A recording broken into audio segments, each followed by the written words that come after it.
Before the day ends and night begins, before darkness tries to flood your mind with fear, anxiety, distress, and dread, before the weight of exhaustion settles on your shoulders and the noise of problems with no clear solution echo inside your heart, and the pressure that brings sadness tries to suffocate your soul, I need to speak to your spirit, to that part of you that is tired, weary, and lost, to the heart that has been trying to stay strong on the outside, but doesn't know what to do anymore on the inside.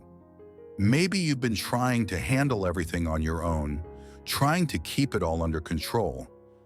But what if I told you that right now, there is an invitation being made, a call from heaven to trust, to rest, and to be renewed? You're not here by accident. The Holy Spirit has scheduled this moment with you. This is not just another video. It's a divine awakening, a holy interruption. And right now, I invite you to do something prophetic. Write in the comments, "Holy Spirit, I place everything in your hands." Let it be more than words. Let it be an act of faith, because what you're about to hear are spiritual revelations that could completely change your life. Revelation 1.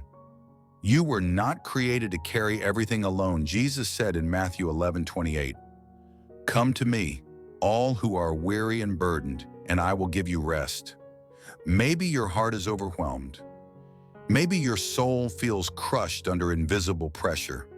But today, the Holy Spirit, the Comforter, the Helper, the faithful friend, is inviting you to release the burden.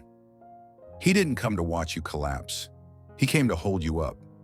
Remember Elijah, the prophet who faced kings, but fled into the wilderness in fear. After all the pressure and persecution, he asked God to take his life. But God didn't abandon him.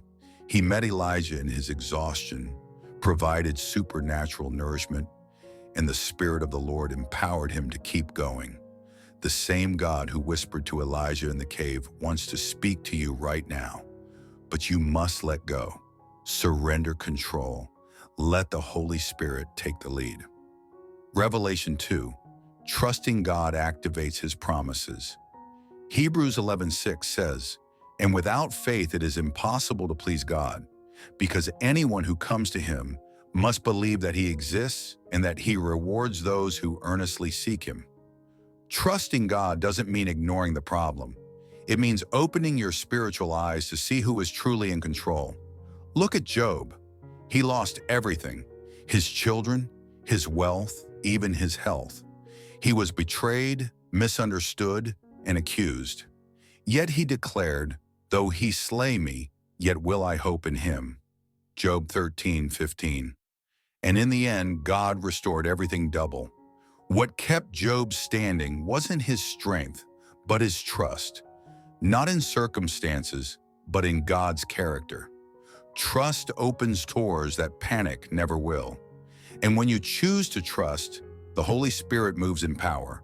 Because those who trust rest, and those who rest receive. Revelation 3.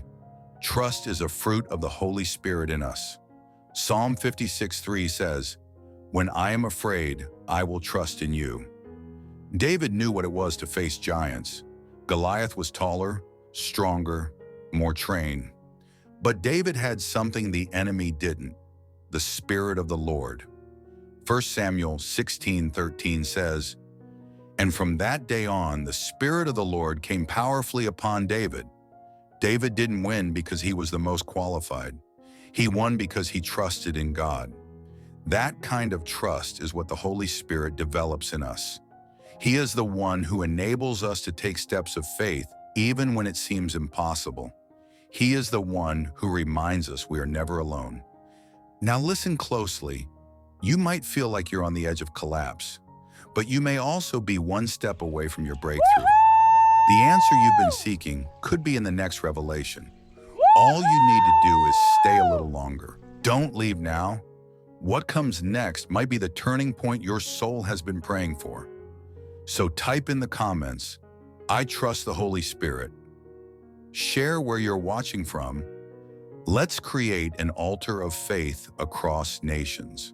Like this video, subscribe to the channel, and turn on notifications. Because this journey isn't over. There is more. There is healing. There is direction. There is freedom.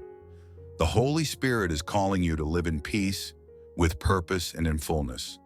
But it all begins with a step of surrender. Put the Holy Spirit before everything. Stop trying to fix it your way. Before you worry, cast it all on Jesus. Trust in God, and He will do the rest. Psalm 37:5.